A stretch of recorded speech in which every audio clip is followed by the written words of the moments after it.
Today's show is sponsored by the ABV Network Merchandise Shop. Check out our large assortment of logo merch and our lifestyle collection as well.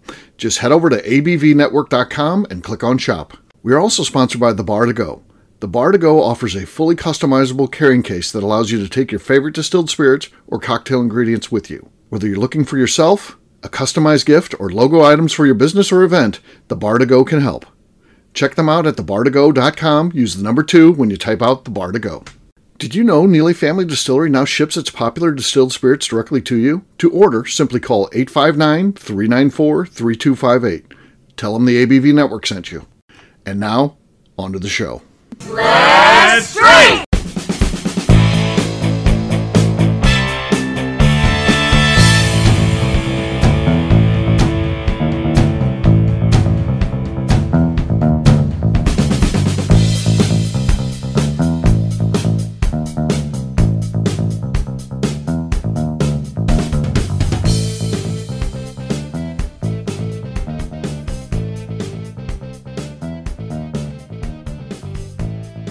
Welcome to the Bourbon Daily, the podcast about everything bourbon delivered to you every day of the week.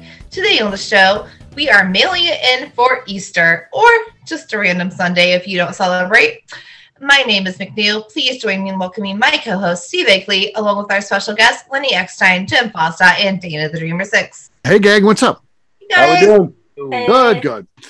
So, I've got a question for you guys, and this involves math, which is definitely one of my weak points. I got to thinking about this. I have, and let's just we'll do round numbers here. I've got 3,000 podcasts. I say the average is 40 minutes per podcast. If we looked at that in terms of days, how many days worth of podcasts do I have? Is anybody good enough to math to figure that out? 3,000 podcasts, 40 minutes each. 40 minutes each, 3,000 podcasts. How many days does that equate to if you were listening 24 hours a day? Wait. 40 times 3,000? Yeah. Okay. That is 120,000. That's minutes then. I'm going to say close to divided 4. by what? So I'm throwing out the math question. I said I'm not good at this, so you guys tell me. Who knows how to do this? 5,000 days. That is 5,000. It's 5,000 days. Sure, it's 5,000. It's like 10 years worth. I don't think so. I think that's wrong. That's 13 years. Start over. How many? Wait. 13 years. Repeat the equation for me, Steve. Okay, we have 3,000 podcasts that average 40 minutes apiece. How many days could we listen to 24 hours a day of just the two shows, the Bourbon Daily and the Bourbon Show? Why are you trying to do math? I know. It's tougher than it seems. No, It's way tougher than it seems. It's not. Yeah. Wait, Steve, Yeah. when is our 2,000th show of the Bourbon 5,000 days. That's over 10 years worth of listening straight. 20. Let me let you know, I failed every math class except 83 geometry. days. It's over 10 years. I've literally failed every math class. I believe I'm just 3 gonna- days more than 5,000. My calculator back there because So how many podcasts? 3,000 3,000. times 40 minutes. Yes. So that's 120,000 minutes divided by 60. That's 2,000 hours. Okay, and then divided by 24. yeah, That's 83.3. 83.3. So yes, we have almost going on 3 months worth of straight. I can't wait till we get to like a year straight. Yeah. That's pretty spectacular, by the way, buddy. Like, Thank you. I could be prouder of what you've accomplished in these last. Say I did it good, as McNew said. Say I had how many 5,000 days equals how many years? So divide 5,000 divided by 365. We'll keep it simple. We'll throw years in there. 5,000 divided by 365. How many years does McNew say we could listen to? 13 years. 13 years. 13.69. McNew had the nerve to say, even though we've been podcasting for 5 years, we've created 13 years worth of content. It's not my In her defense, she has like 5 dogs, so she's doing shit in dog years. Okay. We've had a good 5-year run where we've created 13 years worth of content. You know, I fail every math class. Geometry. Shocking. Friends are not nice to me. I can't. Oh, well, there you go. Again, your husband gets a tax credit for you, correct? Yeah. Like, there's a multiplier at the end of your IRS form. Like, I don't know. 83 days is really impressive, especially when you consider no one can listen to 24 hours a day for 83 days straight. So it's suffice to say we have well over 100 days worth of content, because you're gonna have to sleep in there sometime. So if you can listen 12 hours a day, Steve, like even that's so that's 166 days. So about half a year, really, if you're listening to 12 like 6 months. Some militaries and like weird organizations torture people with listening to something 24/7. What if it was the Bourbon Daily? What if that was what drove these people to death? Right. I think you should just play one episode. Maybe the episode where McNew's drunk, but she at least didn't pass out and Becca passes out. I think that's the one. But by the way, Steve, is that just the Bourbon Daily and the Bourbon Show? That doesn't count? That's just those two. Yeah. We got a lot of other stuff. So like you throw like Wine Time in with New. Oh yeah, there's that more. Feels like another 6 months right there. Yeah. And then Bottle Kills. It just feels like it though. Yeah. Bottle Kills. She's been doing that for a year now. McNew stuck to it for a year. Bottle Kills. I did. Yeah. So she still hasn't done the one I sent her the book on, but it's okay. I have the book. I haven't finished the book. I get it. I understand. You don't like it. It's fine. Yeah. No, I do like it. No, I get it. Don't. It's fine. It's fine. McNew hates it. Creatures that live in my house. I can't just read a book. McNew sent me a text and be like, "Jim sent me this book, and I hate it." Yeah, words are hard. Say that. I never did that. He didn't send me a video or a podcast. Like I have to read something. Like that stuff. Right. So much reading. So, all right. Well, guess what, gang? It's time to drink. What is everyone drinking? Let's start with Lenny, who was very quiet during the math part of the show. If you notice, he was like, he was not making eye contact. Yeah. Once you said math, I was out. I'm taking his shoes off, looking at his toes. Yeah. Some Bull Run. It's an Oregon single malt. Okay. All right. That's pretty good. It could be enough, actually. We'll see what happens. Dana, what do you got? So I only had 4 bottles, so I'm going back to my 4 roses. So let's see. Okay. I would have gone with the one you won with. I don't know why you didn't do that. So there you go. I'll say you got the lead, actually. So you got the lead. You passed up Lenny. So yeah. What do you got, McNew? I picked this WB Sapple because it looked pastel-y like Easter. The label's cute. I don't think it's pastel-y. Okay. Now Dana's got the lead. I think Dana could hold it here. I've got Kentucky Spirit. Look how low this bottle is. Matter of fact, I'm going to try to do a bottle kill. Do we think this amount? That's the last show floor. This amount, this glass, amount? Yes. This glass. Last show floor. Math right there. All right. Yeah, that's more math. All right. Here we go. Cork pop on my Kentucky Spirit. Here we go. No. I'll say Dana's still got the lead. It was weak. All right, here we go. Let's see if I can do this. Will it fit? There it's going. It's no. Perfect. It's a perfect fit. No. Just missed it by that much. So I got to. The rest of the bottle. There we go. Oh. Easter miracle. Good job, Freddie Mills. I did it. All right. Last but not least is Jim. Jim, what do you got? I got a Willow bottle of Old Granddad Bottle Bond, so we'll see what happens. I think that's enough. On a very weak field, I think Jim had enough there to win it. Still think I won. Oh, gosh. I really didn't think that Jim won, but... I don't know if I did. I have no idea. It seemed weak on my end, but... Yeah, it was weak. But I think that was the best we had. I've been okay with that. Either way, still drinking. Yeah. Cheers, gang. Cheers, guys. Cheers. We don't know who won. All right. We'll take a quick break, and then when we come back, we're going to talk about whatever we want, because we're mailing it in. We're mailing it in for Easter. We'll do that in just a few.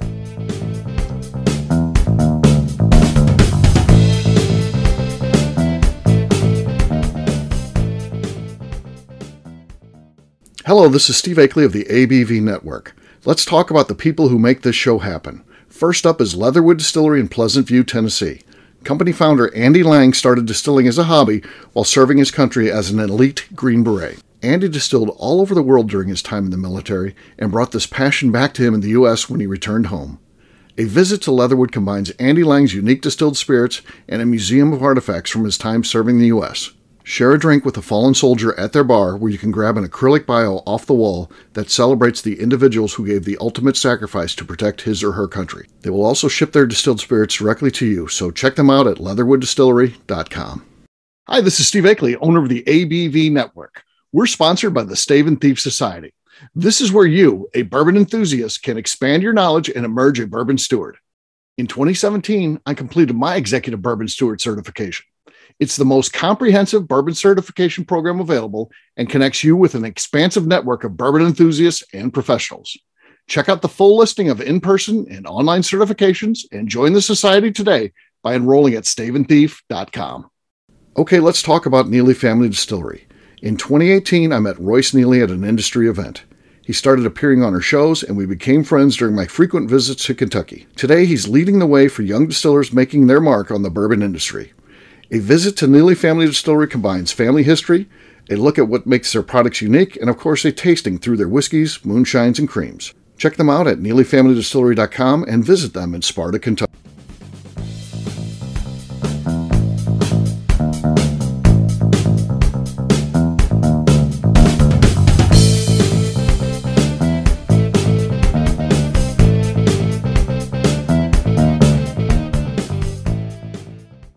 This is Kathy Cole. You're listening to the Bourbon Daily.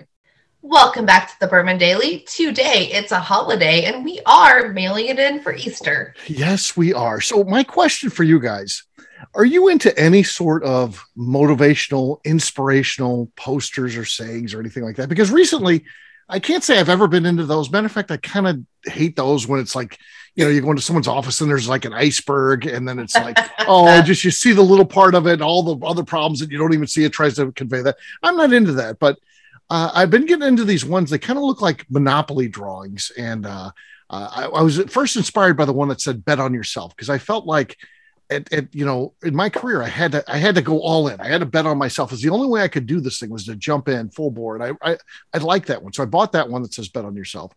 And then I just bought another one that's Monopoly. It's got the Mr. Moneypenny or whatever his name is with his feet on a desk. He's smoking a cigar, and he's got all his different properties and stuff like that around him. It says "Build an Empire."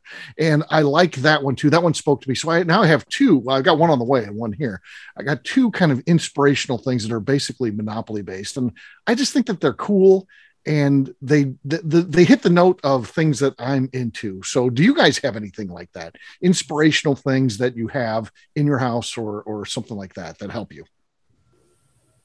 I mean, fuck no, I don't. In fact, at my last job. You're an HR person. I bet you got some kind of corny shit at the office. I do not. In fact, believe in yourself. You're the best you can be.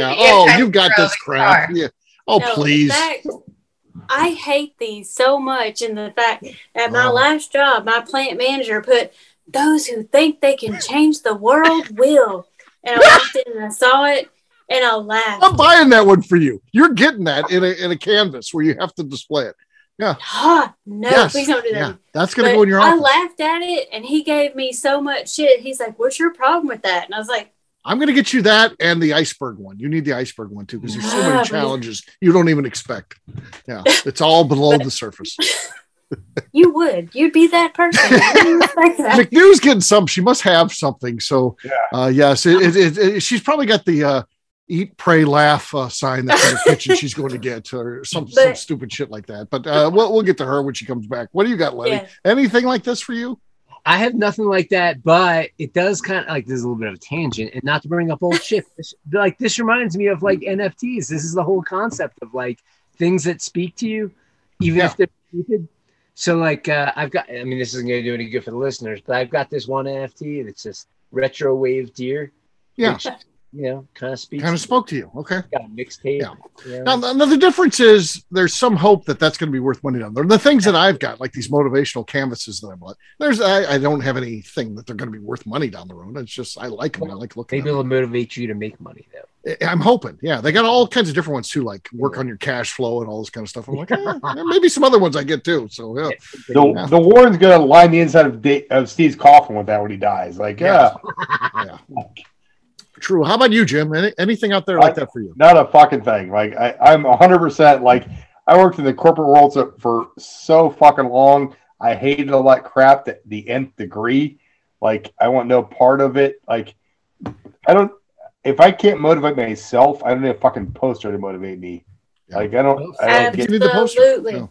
Yeah, so I'm kind of on Team Jim here. Like, I don't like any of the corporate bullshit. They're like, Right. we're a family, blah, blah, blah. I fucking hate it. I will quit this day. As a bunch of fish swimming one way, one swimming the I other don't way. know. It's like, be I different. hate that. Be different. But where it's like, I like some weird spiritual stuff where it's like, if it's meant for you, it'll be for you. So I'm like, yes, I saw this come to fruition. That's great. And then it's like, if it's, I don't know, if you want it, you can have it. Like, those are the kind of motivational things I want, where it's like, you make your own reality. Those are the things I want to see. I don't want that's not true. Like, I don't want the conformist bullshit. I want the you did it yourself bullshit.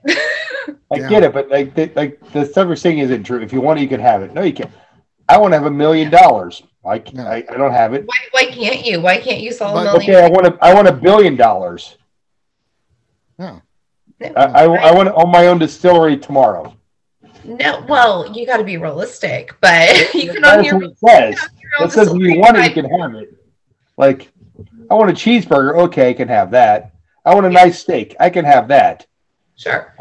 No, I'm on it on some parts, and I'm not on some others. Where I'm like, yes, where it's like you create your own destiny. I'm like, yes, we do. Like, you can be very negative, or you can be very positive. Like Steve Button himself. Steve's created amazing things. Bet on yourself. I just believe that to my core, that most people don't do that. And matter of fact, Jim and I just went through a process where there was someone afraid to bet on themselves. You gotta believe in yourself, and some things may be telling you, I don't know, but you know what? You got to forget that. You just got to take a chance. You got to be willing. I actually need you to call me next week because I have a bet on myself thing. So I need to call me. You got to bet on yourself sometimes. You got to believe that you're the right person to do things. And I don't know. I think that not enough people believe in themselves.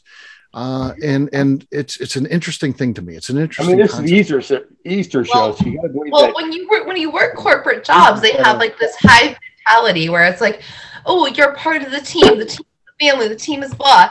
No, bitch, I'm carrying all of this. It's me. Like, I'm betting on me. Like, corporate is it's all spin. I mean, they want you to buy in because they want to control you. And like, I get all that.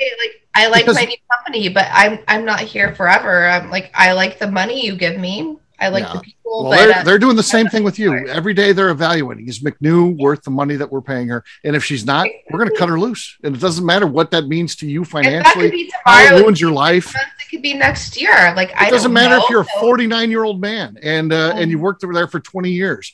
They'll cut you loose. They'll cut you loose. I'm out of the corporate world, Steve. Thank you. Like, I can't do it. Like, it's no. So I think. Like, I like motivationals. Like, I like those Monopoly pieces. Whether your goal is money or not, your goal is to be like a free human where you're like, hey, I don't want to clock in from 8 to 5 today, but I still want to be productive. I'm more productive from midnight to 3 a.m. I send Steve emails at weird fucking hours and he answers them. What I like about like what Jim's doing now, whether he needs a motivational thing to kickstart him or not, it doesn't matter. He's doing exactly that because you know what? Jim's very employable still. The fact that he's worked an entire career in retail, that's a tough place to attract the right person, someone who's really good. So Jim could still get a job if he was willing to go out and work retail. He could find a job probably tomorrow. But you know what? The fact is that he believes in himself. He's put his own money up for a venture that, you know what, may or may not be successful. We hope it is. We think everything is telling us that it is, but you still have to take a leap to be able to do it. And, it might be in Jim's, the best interest for Jim in reality would be to take some other job, work in retail full time and just get the benefits and all the stuff that you get working that and just go to work. But you know what? It's probably better if he bets on himself. He believes in himself. And I think his life is going to be better for it. And working for himself now, I think that he's going to find the rewards for that way over the risk, anything that the corporate world can give you. And I believe that, and I thank you for helping with that, Steve. Like, because you've been a big inspiration with what you've done over the past, 5-6 years. And so I hope to. Yeah, man, I look like things are going good and all that. I got to tell you, Jim, I was scared as can be when I started all this because I came out of the corporate world. That's all I ever knew, and I always wanted to be an entrepreneur, but I was always scared. I mean, I always came up with business ideas. I want to do this and that, but it's easy to talk about all the things you want to do. But when you really do it, and you're like, you know what? My income tomorrow is zero. Unless I gotta figure out a way to make money out of this thing. And Steve, like, you knew how comfortable that every other week, bi-weekly check was. Like, you knew how comfortable that was. And it traps people. It traps everybody. Yeah, it traps everybody because you work Monday through Friday, and then that's it. You know what? My job, and Jim probably never had a job where he could just kick back and there's no thought about it because he's working retail. But when I had a corporate job, an office job, you didn't give a shit about Saturday and Sunday. You could care less about what's going on at the corporation. And I look at how much money I made the people I worked for. Like, Jesus Christ. Like, I mean, I literally ran the largest by retail volume liquor store in the state of Missouri. And how they think of you as an employee, just right. It's just crazy to me. Like, my value to them, they're saying it now, like the shit that's going on now when I'm gone makes me laugh. Like, right. It's But as we talk about this concept of bet on yourself, and Jim and I were doing a small thing, but nobody's done it bigger than in this group than Lenny. I mean, buying all that equipment, going in opening a distillery is way bigger than opening the stuff that Jim and I are talking about doing. I mean, that's impressive. I mean, because then you make a product, you got to wait for it to age and all this. I mean, dude, what you did, that's bold, man. I mean, yeah. I mean, I like I am all for the bet on yourself concept, and but I took it with, I gotta be honest, like I took it with a sense of like naivety. Like I just got into this and I was like, hey, I can do this. I didn't know that I couldn't, so I just did. Like, if I knew better, and that's like a cliche of sorts, like if you know too much, but I don't know. I guess I'm saying I'm like playing both sides of the fence. I agree with you, and I don't know. I guess I don't want, it's uncomfortable to admit that, like, one took that chance and did all right. Cause I think everyone is taking these chances and trying to do their things. I don't want to be a beacon of like, look what I did. Cause I'm still trying, nothing's solidified. But you're not to the point where you're like, I won and game over. Lenny's the champion. That's not the case. You got to continue to work hard, but you've really, been doing this over 10 years now. What you've done is impressive, and it doesn't end that way for everyone. There's plenty of distilleries that have gone out of business, because they weren't doing the things that you did, whatever that was. You came up with a good formula. And again, maybe there's some breaks along the way. There's some things that happened that helped you out. Maybe you got lucky here and there, but that doesn't matter. At the end of the day, it was you and Amy that decided you're going to do this, and it's worked out.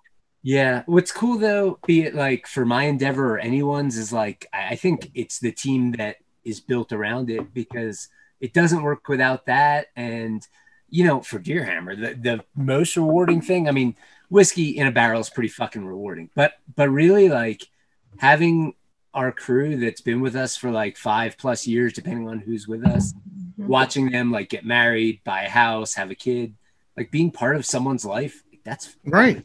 That's cool. Yeah, it's amazing. Like, I don't know how long this ride's gonna go, but those are the things I'm gonna take with me, like that in a few barrels. Yeah. Yeah. So, McNew, you've got something coming up where you may be betting on yourself. Well, I can't wait to hear what this is. So, Steve, I need to talk to you next week because I have an idea for our podcast, but I really just want to like throw it out on Anchor and just do my thing. So, yeah, I'm not leaving you. I'm not leaving you by any means, but yeah. Well, I'm at the stage too where I'm evaluating what I'm going to do. I always said I'd be retired by the time I'm 55, at least scaling back. Well, next year I'll be 55, and and we've talked about you taking over some things, and I think we need to figure out what that plan looks like. What can we have you do for the network that puts you in the position where down the road the ABV network goes on well beyond even when I leave it. Yeah. So I feel like we've been missing booze and bourbon. So I want to do a cocktail history and some ghosty things. And I've been working on it. I've been doing some research. So I have some ideas. So okay. Yeah. Well, we'll talk. And yes, I can help you. And you can do that independently. And if you can make money with it, that's great. That's my thing. I'm like, I want to throw it out there on my own because I do bottle kills and last meals, but I feel like I have minimal listenership. So I want to do more. Yeah. There's no path to revenue with that, so you're talking about doing something with where you got a path to make your own way, which I think is good. And I didn't want to every time I do something, you're like, "Oh, McNew's leaving me." I'm like, "I'm not leaving you. I just want to make my own money." So I get it. Yeah. So yeah, good. What else do we want to talk about? We're not talking about anything. We can talk about anything today. It's a crazy day because we can talk about whatever we want. Yeah. All right, Cadbury eggs. Cadbury eggs. Yes. The caramel ones, yes. The rest are trash. Caramel, yes. No, I think that Cadbury eggs used to be good. I think that over time they cheapened them up and they're terrible these days. Yeah, I don't think they're good. They might have been good when I was a kid. I hate them now. They're not good now. No, I don't know what they did to them. I used to love them when I was a kid too, and that like so sweet and like I can tolerate one caramel one, and I'm like, oh, because it's good because it's caramel. The rest are, oh God, no, get that away. I don't like jelly beans. They're 100% identical, but you changed the eggs, didn't Yes, 100%. I'm with you. Like it's not the egg changing; it's me. You don't think the eggs have evolved and they're just bad these days? You think it's us, Jim? I think it's us. Like, okay, well, either way, I don't like them anymore. Yeah, I used to like them. As a kid, like, oh, this is so sweet, like, or whatever. Yeah, they're down, like, What about Peeps? Hate them. Fuck that. I don't like them either. An abomination. I grew up with a woman who was big in that. My mom loved Peeps, and in fact, she still does. I don't even know why. My mom loves Peeps. I always had them. My mom, but I hate Peeps. Yeah. She's so my mom. God love my mom. Does your mom like Peeps too? My brother and I baskets every year. She's like putting in Peeps. I've let her know for about 15 years that I hate Peeps. Yeah, I told my mom I don't like these things. My mom likes it, so she continued to buy them. Okay, I'm the dissent here. Like, I don't like Peeps in general, but use a Peep for a s'more. That's what I'm saying. What's wrong? That could be good. Yeah. You can't burn it. You can't Hello, Dad. And tar it. Just that slow toast. The sugar caramelizes. Like, oh my God. Yeah. That's like. It's so nasty on its own, but if you can put it on a s'more, that's fine. That's usually what I do with them because my mom insists on giving them. Yeah. I grew up as a Jew. I didn't get Peeps. I didn't get cream eggs. I didn't get any of this shit. So to me, got Passover. You didn't get Easter. Yeah, no, none of that. I mean, I did appreciate the humor of Zombie Day. But like, so do you get drug into this a little bit now, Lenny? Now that you've got a kid, and does Amy? Because I know you do some Christmas stuff again. Yeah, you're Jewish. It wouldn't be your thing to do Christmas stuff. Yeah, and you have to. What's your Easter like? You had to go out and get like a Christmas tree this year. Not your thing, but you had to do. I didn't get it. I just drove them. Yeah, well, yeah, but you're there. You're involved, whether you say you're there or not. So do you have to get involved in Easter stuff now too, or not? Nope. Easter, does Arlo get like a basket or anything? Hell no. Easter in Buena Vista is more about like getting on the river. It's like the start of the spring. I don't know. In Colorado, we kind of I don't know. It's a little different. We got weird people out here. We're more into the outdoors. You do Ostara more than Easter. What'd you just call it? Ostara. What is that? Spring equinox. You celebrate spring more than Easter. Is that a witch thing? McNew, you crazy. A pagan. I don't know. Pagan. Ostara is slightly pagan. The answer is yes. But you celebrate the spring equinox more than you celebrate Easter. So absolutely spring is here. Things are blooming. Things are happening. You celebrate spring. Yeah. Dana, who's on your shirt there? Yeah, I keep asking. So this is that Keith Morris? Is that the dude from the and it says something about that pesky DNA. That's like your name. So that literally you have a shirt with Keith Morris on it? I love it. Dina, she's like a true crime fan. I love it. That's what I'm saying. When I tell you I don't know people's names and I watch too much shit shows and true crime, my proof. I've never seen. His name's Keith Morris. Yes. I've never seen a shirt with that guy on there before. Keith Morris is. But we all know who he is. Everybody knows who he is. He's like a Dateline reporter type of guy. Yes. And he's got a great voice. Some people are just born with great voices. Keith Morris, Steve Akeley. Great voices. Where you at? Y'all both need to read the phone book. Keith has done it. Now it's time for Steve. I just need to read the phone book. Stephen Fonte, too, could read a phone book. And it'd be like, Fonte. There you go. It's the three of us. Fantastic. Keith Morris, me, and Stephen Fonte are the voices. What about Evan Haskell? What? No.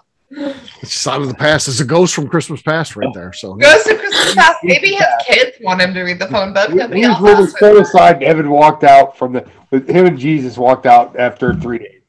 Yeah. Well, there you go. Interesting. So yeah, Dana has a Keith Moore shirt. So I love that, Dana. Yeah, that's crazy. I told you I watch shows and true crime. You do. Dana, That's a celebrity for you. Tennessee. Are you like Nashville-ish? Yeah. No, I am happily located right next to Jack Daniels. Which is close to I mean, it's not terribly far from that. So you could visit Leatherwood in a weekend. You could drive up there on a Saturday or Sunday. If I meet Dana, if I meet you in Germany, I'm like, "Oh, where are you from?" And you probably say Nashville area, wouldn't you? I mean, come on, they're not going to know. Yeah. Well, we went Lynchburg.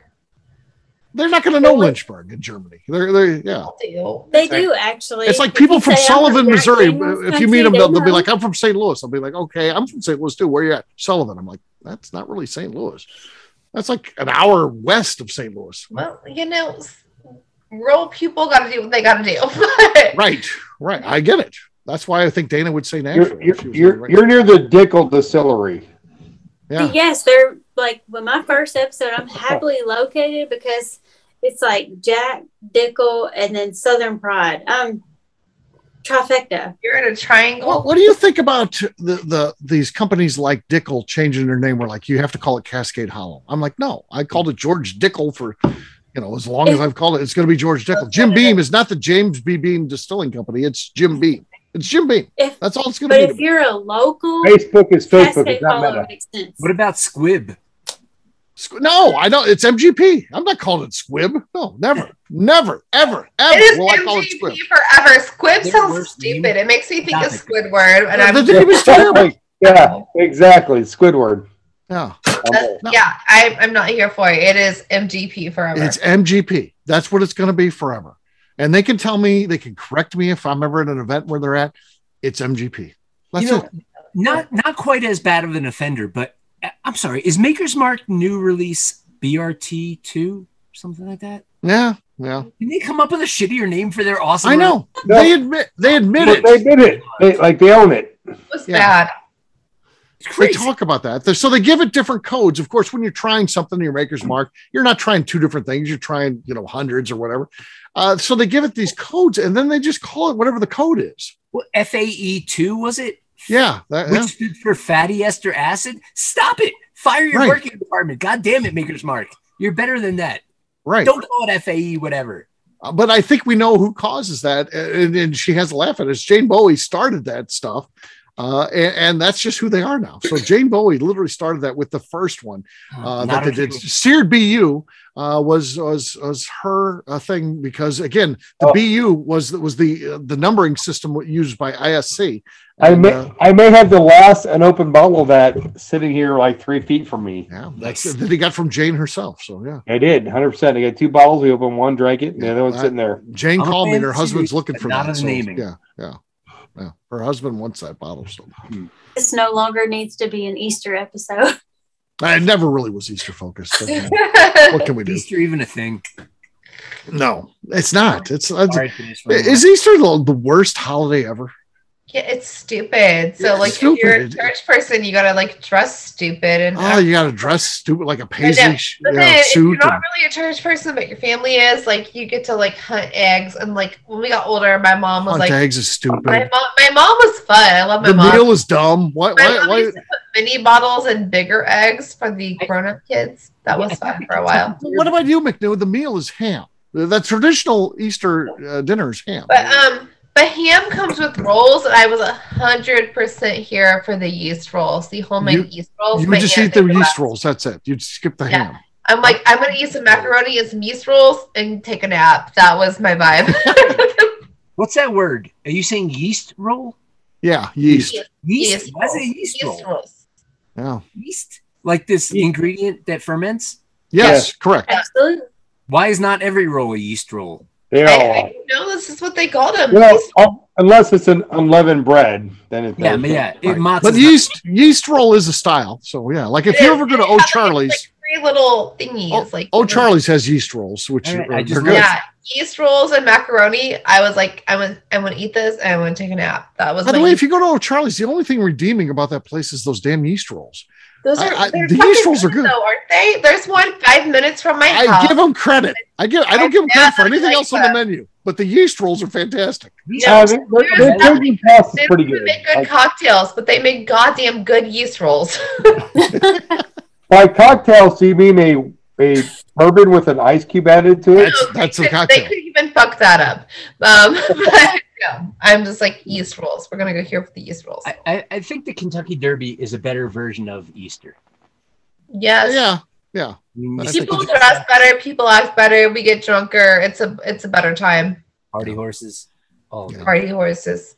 Everybody has Kentucky Derby is so big in Kentucky. I don't think it's really big anywhere else. I hate to tell them, but it's. I've always liked it. I've always. So Steve, I'll disagree with you because the first year I worked at Total Wine in St. Louis, yes, and the Kentucky Derby came up, the amount of people who came in to buy things for the Derby was shocking to me. Really? Yeah, it's. I don't know anybody's into it. I mean, I like McNew and that. Yes, I know they're into it, but I get it. But like retail in general for me, like before coming to the liquor part of retail, I was with the home goods start with Bed Bath & Beyond and Lens things for combined 25 plus years, and then coming to Total Wine, it was crazy. Like Oscars were a big liquor drinking. Like, hey, we're having an Oscar party. It's weird to me. My first experience, I was right before I became. I've never been to an Oscar party, but I've been to some Derby parties. But within the liquor industry, like Halloween, Jesus Christ, we sold the amount of kegs we sold on Halloween the first year we were open. I had no idea, and I wasn't scheduled before that. Like, God damn.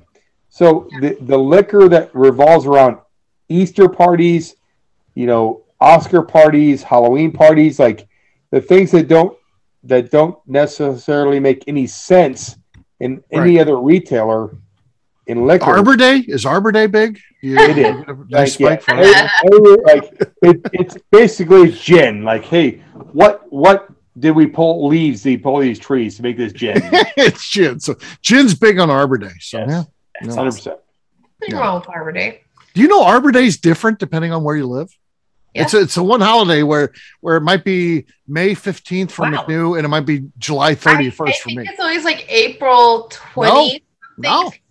Maybe for you it's different. It's always like April. It's like the ultimate planting day, and it's done by individual region. And I don't even know what Arbor Day is for St. Louis, but I don't know. Arbor Day moves. Yeah, it just depends on where you're at. You are a wealth of knowledge, Steve. Well, I don't know that much. That's all I know. I know that it moves, but I don't even know when it is for where I live. So, yeah, Arbor Day. More than I knew. Yeah, so maybe that's why people didn't come in for Arbor Day. Jim, when you and I get our store, we'll see if we can pump it up where Arbor Day becomes a thing where we sell a bunch of stuff. Yeah, make a big Arbor Day event.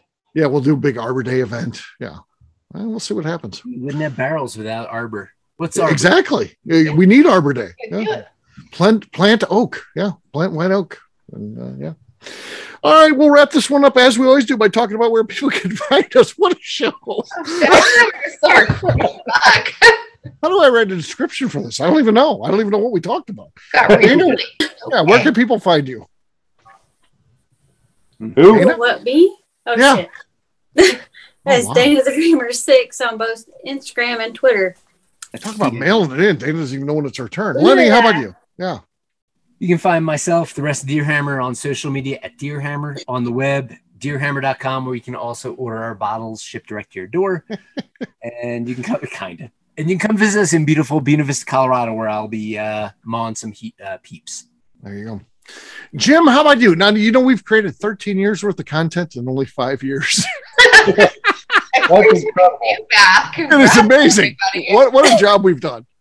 So I'm going to try and contribute like 3 years of where you can find me in like 30 seconds. All right. So you can find me on Facebook at Jim Fosnot, on Instagram at FozJim, FAZZJM, or you can find me every Friday night on my new venture on at yeah, laugh at me, Steve. Tell you, big bourbon pour. Find. Wow. What a great plug. I'm Thanks. signing up right now. The plug is so good. You should, Steve, because this is for you. I just did this just for you. This is the 5th fucking show, and this is what happens. He's ABV Barrel Shop on Eventbrite. It is. So just follow along there, and then you'll know as soon as he posts something, it'll be out there. Well, and also go to Eventbrite. You can search me on Eventbrite at Jim's Big Pour Barrel Pick Tastings or whatever the fuck I'm saying. Because it sounds great. It sounds like a hell of a lot of fun. Yeah, it does. So it's good. Yeah, it's good. McNew, how about you? Where can people find you? I will just keep it real simple. Look for me on Instagram at McNew ABV. All right, for me, I'm an easy guy to find. I'm at Steve Akeley on Twitter, Instagram, or Facebook. I've got a website, steveakeley.com. We've also got a company website. That thing's abvnetwork.com. That's the one you got to check out. Everything that we do is out there. Over 13 years worth of content just for our podcast alone. So check us out at abvnetwork.com. McNew, anything else to say before we get out of here? I cannot do math, but I would like to remind the audience. I think we need to roll with that. That's amazing. That includes comments. It helps new people find the show, which is very important to us. And if you like what we're doing, please check us out on patreon.com/the Network. All right, great job today, gang. For audience, we'll have a brand new show for you tomorrow. Hopefully, we'll be more professional than this. Until then, take care, everybody. See ya. Bye. Bye. You guys. Jesus, fuck.